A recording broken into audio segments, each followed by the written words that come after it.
औरंगजेब एक ऐसा व्यक्ति जिसके शासनकाल में हिंदू सबसे ज्यादा परेशान रहे, जिसने हजारों मंदिर तोड़वाए और जबरदस्ती लोगों का कन्वर्जन कराया, और जिन लोगों ने उसकी खिलाफत की उनके साथ वो हश्र हुआ जो कि हम सोशल मीडिया पर बता भी नहीं सकते। लेकिन आज भी हमारे बीच कई सारे ऐसे लोग हैं जो औरंगजेब की इतनी घिनौनी हरकतों को जस्टिफाई करते हैं और उसे सही ठहराते हैं। इस वीडियो का मकसद लोगों को वो सारी बातें याद दिलाना है जो कि हम इन सो कॉल्ड एक्सपर्ट्स के कारण भूलते जा रहे हैं। औरंगजेब के अत्याचार, उसके आतंक का इतिहास साक्षी। औरंगजेब का जन्म गुजरात के दाहोद में हुआ था, जो कि शाहजहां के 4 बेटों दारा शिकोह, मुराद बख्श और शाह शुजा में से एक था। इतिहासकारों की माने तो औरंगजेब हमेशा से ही अपनी खुशी के लिए सब कुछ चाहता था और इस सब के बीच में वो किसी को भी ना छोड़ता। लेकिन बचपन में उसे शासन नहीं करना था। इनफैक्ट वो एक इस्लामिक स्कॉलर बनना चाहता था और अपनी पूरी जिंदगी इस्लाम के लिए जीना चाहता था। और जब शाहजहां को इसके बारे में पता चला तो उसने तुरंत ही उसका ध्यान पलट दिया। And this was a big mistake, ना सिर्फ इस देश के लिए बल्कि शाहजहां खुद के लिए भी। क्योंकि जिस व्यक्ति को शाहजहां ने एक योद्धा बनाने का सोचा, उसने आगे जाकर के मुगल भारत को पूरी तरह से बदल दिया। शाहजहां का बड़ा बेटा दारा शिकोह सबसे लिबरल इंसान था। वो संस्कृत भी पढ़ता था और फारसी भी, और उसे मंदिर जाना भी पसंद था, जिसके कारण औरंगजेब उसको काफिर और वो औरंगजेब को नमाजी बोलता। दारा शिकोह की इन्हीं आदतों के कारण वो अपने पिता का सबसे फेवरेट था और शाहजहां चाहता था कि उसके बाद में वो ही राजा बने, और इसी के कारण उसने अपने बाकी तीनों बेटों को भारत के अलग अलग कोनों में गवर्नर बना के भेजा, जिसके कारण औरंगजेब के मन की नफरत और बढ़ती गई। जब शाहजहां बहुत ज्यादा बीमार रहने लगा और उसे पता चल गया कि उसका आखिरी समय आने वाला है,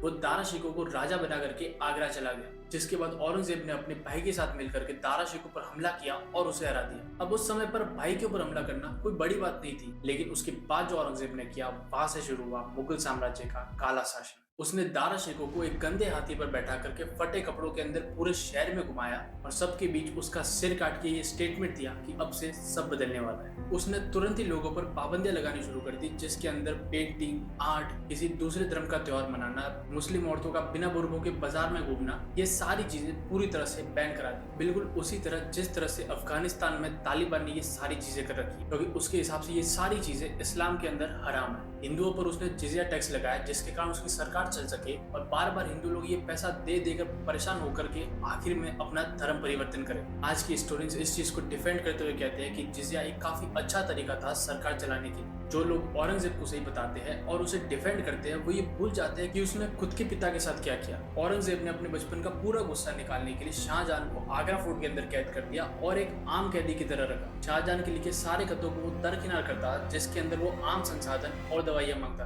और आखिर में उसने पूरे आगरा फोर्ट का पानी बंद करा दिया ताकि शाहजहां तड़प तड़प कर मरे। शाहजहां ने अपने आखिरी खत में लिखा था, हर मामले में मैं हिंदुओं की तारीफ करूंगा क्योंकि वो अपने लोगों को मरने के बाद भी पानी देते हैं, और मेरा बेटा जो खुद को बहुत बड़ा मुसलमान मानता है, वो मुझे पानी की कमी से मार रहा है। हिंदू मंदिर भी औरंगजेब के काल में ही सबसे ज्यादा तोड़े गए और पूरे देश का कोई हिस्सा नहीं बचा जहां मंदिर न टूटे। इन सब में बनारस का काशी विश्वनाथ मंदिर भी था, जिसके ऊपर अभी हाल ही में ज्ञानव्यापी मस्जिद वाला मुद्दा काफी चला था। हिस्टोरिस्ट के हिसाब से औरंगजेब वो सारे मंदिर तोड़वाता जहां पर उसकी खिलाफत की बातें चलती, और औरंगजेब ने इस मंदिर को इसलिए तोड़वाया क्योंकि इसे बनाया था राजा मान सिंह ने, और मान सिंह के ही परपोते ने छत्रपति शिवाजी महाराज को औरंगजेब की कैद से निकलने में मदद करी थी। रिचर्ड ईटन बताते हैं कि इस मंदिर को सिर्फ मान सिंह के परिवार को सबक सिखाने के लिए तोड़ा गया। सतीश चंद्रा बताते हैं कि जब भी किसी इलाके में औरंगजेब के खिलाफ विरोध हुआ, उसने उस इलाके के मंदिर तोड़वाए। तो क्या सिर्फ कुछ लोगों के विरोध के कारण किसी इलाके में मंदिर तोड़ना सही था? बिल्कुल नहीं। हिस्टोरियन रामशरण शर्मा भी लिखते हैं कि ये बिल्कुल भी सही नहीं है कि आप कुछ लोगों के विरोध के कारण किसी